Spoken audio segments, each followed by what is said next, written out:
elle est libre. Donc le bâtiment vit mieux aux déformations dues à l'élévation de température. C'est d'autant plus vrai quand on est dans les pays chauds.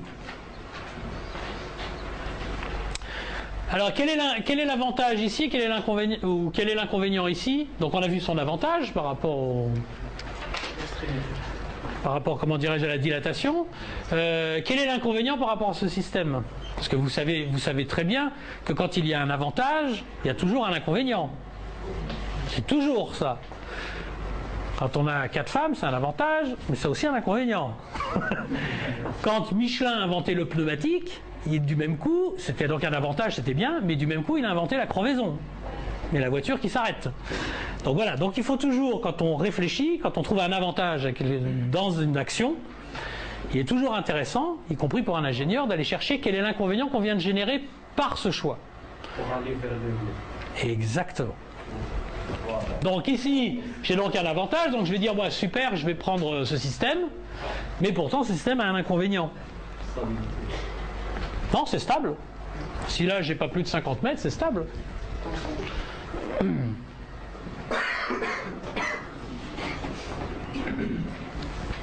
Qu'est-ce que fait le vent sur un bâtiment? Dans les deux,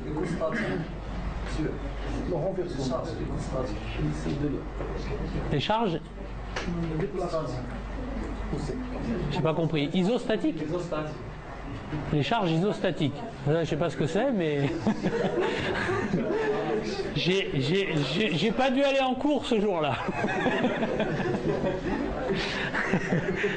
Le bâtiment est isostatique. Là. Le bâtiment, il est isostatique, là, ce bâtiment. Non, en fait, ce qui se passe, c'est quand le vent souffle sur un bâtiment, il génère deux actions. Une pression et une dépression de l'autre côté. Donc quand je suis dans ce cas de figure, la pression qui est exercée sur le bâtiment est reprise par cette palier de stabilité et la dépression est reprise par celle-là. Quand je fais ce système-là, j'ai une poussée ici, donc il faut déjà que je dimensionne toutes mes barres pour aller jusque là-bas au bout. Et la dépression, elle est reprise aussi par cette même palier de stabilité. Donc elle est 2 fois plus sollicitée que celle-là. Donc les éléments vont être plus importants. Forcément, puisqu'il y aura 2 fois plus de charge. Bon, donc là, on n'a jamais que les avantages ou que les inconvénients. Ensuite, là encore, c'est du bon sens. On va essayer de ne pas mélanger les systèmes. Ça fonctionne. Je suis triangulé, je suis encastré, je suis triangulé. La seule chose, c'est que pour assurer l'encastrement ici, je vais être obligé de dimensionner mes poteaux ici pour être capable de reprendre l'encastrement. Et ici, j'en ai pas besoin. J'ai pas besoin de mettre autant de métal. Donc ça fait que je me retrouve, mais je vais pas mettre un poteau plus gros au-dessus d'un poteau plus petit. Donc en fait, ça me conduit à surdimensionner ma structure au niveau du rez-de-chaussée, alors que c'était pas nécessaire. Des fois, on n'est pas obligé. Bon, des fois, on est obligé et puis il n'y a pas le choix, on ne peut pas faire autrement. Ok, bah dans ce cas-là, on le fait. Mais au départ d'une conception, il vaut mieux d'abord travailler dans ce système-là. C'est pour ça que le travail de la stabilité est important chez l'architecte, puisqu'elle conduit derrière des organisations de l'espace du bâtiment. Et s'il n'en tient pas compte, comme c'est très souvent le cas, il arrive vers l'ingénieur, et puis il arrive avec, en fait, il n'a rien dessiné, ni ça, il n'a rien dessiné du tout, puis il dit, tiens, mon petit ingénieur, tu me fais mon bâtiment, il faut qu'il tienne debout maintenant. Et oui, mais qu'est-ce que j'enlève là sur ton projet pour que ça tienne? Comment je le modifie pour que ça tienne? À dire, tu ne touches rien, hein. Tu te démerdes, tu calcules, mais il faut que ça tienne. Bah oui, mais ton truc, il tient pas. Alors, non, c'est, je suis... Il faut pas arrêter de dire que c'est le rôle de l'ingénieur. Parce que l'ingénieur, il arrive après coup. Mais le travail de l'architecte, c'est aussi de faire un bâtiment qui tient debout.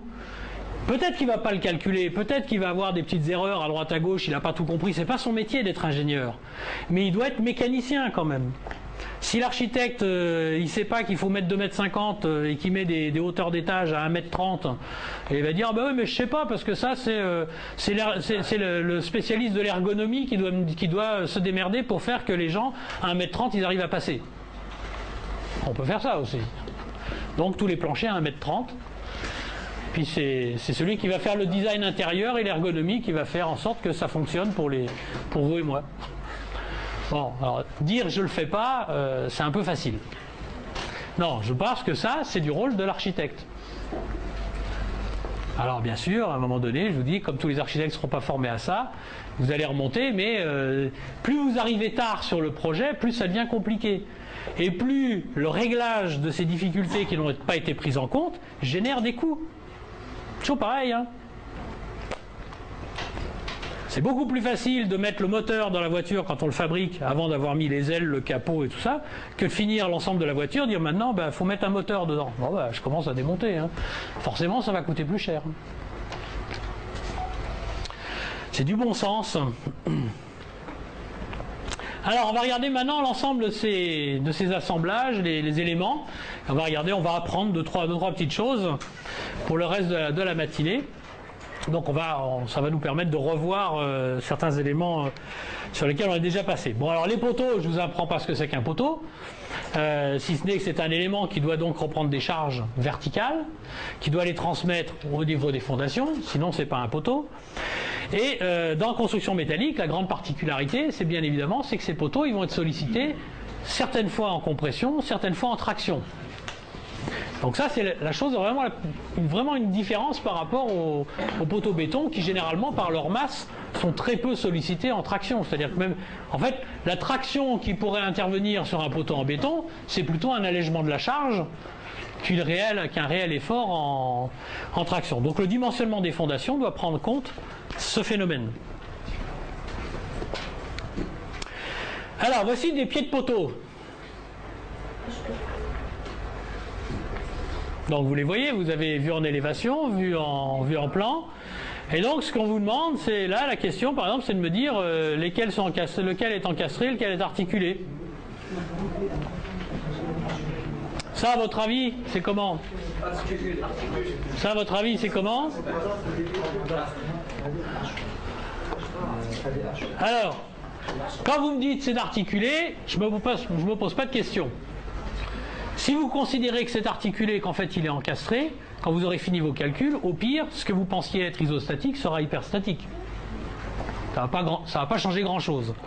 En revanche, quand vous me dites un poteau est encastré et qu'il ne l'est pas, là ça va vous changer des choses. Donc quand vous me dites articulé, ok, ça me va. Quand vous me dites celui-là est encastré, première chose que je me dis, est-ce que vraiment il est encastré? Pour qu'il soit encastré, qu'est-ce qu'il faut pour que ça, ce soit vraiment un encastrement? Ça, c'est la réponse technique. Mais de quoi il faut s'assurer pour que ce soit pas une articulation? C'est qu'il ne puisse pas bouger. Qu'est-ce qui pourrait faire que ce système bouge? Soit qu'il n'y ait pas assez de métal ici, c'est-à-dire qu'il soit capable de plier. Bon, ok, ça, on va le calculer, pas de problème. Et après, il faut que son appui ici, donc la liaison qui est faite par les 4 boulons, l'empêche de bouger. Si par exemple, cette épaisseur de métal ici est trop fine, il va pouvoir avoir du flambement entre les deux boulons. Et donc, en fait, la tôle, elle va pouvoir plier. Et si elle plie, j'ai créé une articulation. Donc, soit la platine, elle est épaisse. En fait, après, il y a les solutions. La platine peut être très épaisse. Il peut y avoir des renforts pour l'empêcher de voiler. C'est-à-dire que je peux très bien avoir ce qu'on appelle les goussets qui empêchent justement des raidisseurs pour empêcher la platine de bouger. De telle manière à me dire, effectivement, là, je suis sûr et certain que ça, c'est bel et bien encastré. Donc quand on voit ça, moi, quand je montre ce dessin, je me dis, on a voulu faire un encastrement. Pourquoi ? Parce que, par définition, on n'a pas fait ce qu'on a voulu être une articulation. Pourquoi ça, c'est une articulation? Tout simplement parce que le point de fixation est à l'intérieur du polygone de sustentation. Il est à l'intérieur. Vous ne pourrez jamais, vous prenez un tube, vous pourrez lui mettre la fixation que vous voulez au centre et serrer tout ce que vous voulez, vous pourrez faire tout ce que vous voulez, ça ne sera jamais un encastrement, ce sera toujours une possibilité de rotation. Vous savez, en France, il y a beaucoup de musulmans, mais il y a des catholiques. Vous connaissez le symbole des catholiques? Le pauvre gars qui on a mis, voilà. Alors vous imaginez, voilà. Alors, donc je prends cette image, vous imaginez un gars, vous le mettez par terre, vous mettez les deux pieds l'un sur l'autre, vous mettez un clou. Est-ce qu'il va, même si vous tapez très fort, est-ce que vous croyez que le gars, il va pas bouger? Non. Donc ça, c'est exactement le même principe. Dès qu'on attache par le centre, ça ne peut pas être encastré. Donc là, quand on voit ça, c'est sûr et certain, j'ai même pas besoin de me poser de questions, je suis sûr que ça, c'est une articulation. Donc quand on sort de ce schéma-là, et qu'on arrive à celui-là, c'est qu'on n'a justement pas voulu faire ça. Donc on n'a pas voulu faire d'articulation, mais la question c'est, est-ce qu'on a mis ce qu'il fallait pour que ce soit un encastrement? Si je suis pas sûr, voilà. Si je n'en ai pas la certitude, par exemple, on me demanderait de faire le calcul d'une structure où j'ai ça, et je suis incapable de calculer ce qui se passe là, ben je dis moi je considère ça comme une articulation, et je me pose pas de questions. Jusqu'à preuve du contraire, si on ne me prouve pas par A plus B que c'est bien encastré, je considérerais que c'est une articulation. Alors maintenant, donc voici par exemple un poteau où là c'est clair, alors ça se calcule encore, hein, parce que là on peut très bien se dire le poteau ici peut-être qu'il va bouger, mais ça là c'est clair qu'on a mis de l'épaisseur, on a mis des raidisseurs, donc on a bien dit là au bas, on est bien campé sur nos positions. Là encore, les assemblages se calculent. Je ne sais pas si on fera chez vous l'apprentissage des calculs de pieds, d'articulation et de compagnie et d'encastrement. Enfin ça, les assemblages, le calcul des assemblages fait partie du calcul d'une charpente métallique. Et là, vous comprenez tout l'intérêt. Parce que si vous avez fait ça, mais qu'en fait les efforts sont tels que le poteau il plie ici, c'est-à-dire que l'âme ici, ça c'est un poteau qui est en caisson. Si ce poteau, l'âme ici est capable de plier sous l'effet d'une poussée, c'est encore une articulation. Notamment à l'endroit des goussets ici, où on fait un point de levier sur le moment. Et donc si la tôle ici n'est pas capable de reprendre l'effort et qu'elle voile, bon, il y a destruction du poteau, effectivement, mais ça ne se voit pas. En revanche, dans la stabilité, ça ne se voit pas parce qu'on est toujours dans le domaine élastique, mais il n'empêche que le bâtiment, il bouge. Alors, un pied de poteau, comment c'est? Il y a forcément deux actions. La première, qui est celle de se dire je descends des charges. Et puis la deuxième, c'est de se dire mon poteau il peut être sollicité en traction, donc il va monter. Et les deux mécanismes sont indépendants l'un de l'autre. Ce qui va se passer, ce qui va faire que je peux transmettre des efforts de compression, c'est qu'il y a une liaison permanente ou continue entre mon acier, la platine, et le massif de fondation en béton. Ce qui va faire que je ne peux pas sortir, c'est pas ça. C'est des reprises au niveau des fondations, de barres à l'intérieur du massif de fondation, et ce que l'on appelle des crosses, qui sont ici, et qui vont donc s'accrocher en bas. Quand je vais tirer mon poteau, ce qui est sollicité, c'est la tige ici, ce qu'on appelle la crosse, sur la barre, et quand je travaille en compression, c'est directement sur le massif de fondation. On a donc bien deux actions différentes. Ça, c'est du rôle du maçon. C'est-à-dire qu'en fait, le bureau d'études fait le plan du massif de fondation en dimensionnant ces barres-là comme il faut. On fait généralement le trou de la réservation un peu décalé par rapport au poteau, de telle manière à ce que le charpentier métallique amène son poteau. Lui, il a calculé sa cote d'altitude un peu au-delà. Pourquoi? Vous savez très bien, je vous ai dit tout à l'heure, le béton c'est au centimètre. Donc le charpentier métallique, alors ça dépend, et la charpente métallique c'est au millimètre.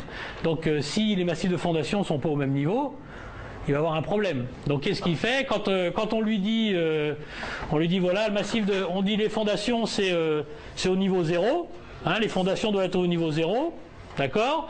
Le charpentier métallique il sait très bien qu'un coup ça va être plus 5 mm, moins 15 mm ou plus 15 mm par exemple. Il s'embête pas, lui il dit moi ce que je fais, ma cote 0, c'est-à-dire le dessous de mes poteaux, je le mets à une cote qui va être je sais pas, par exemple plus 40 mm. Donc en fait, lui, son niveau 0, c'est à plus 40 mm. Les fondations sont faites. Quand il arrive, il a un poteau qui est ici, il en a un qui est plus bas, il s'en fout. Il règle sa cote d'altitude, il va caler l'élément avec du bois, avec du métal, avec ce qu'il veut, il cale.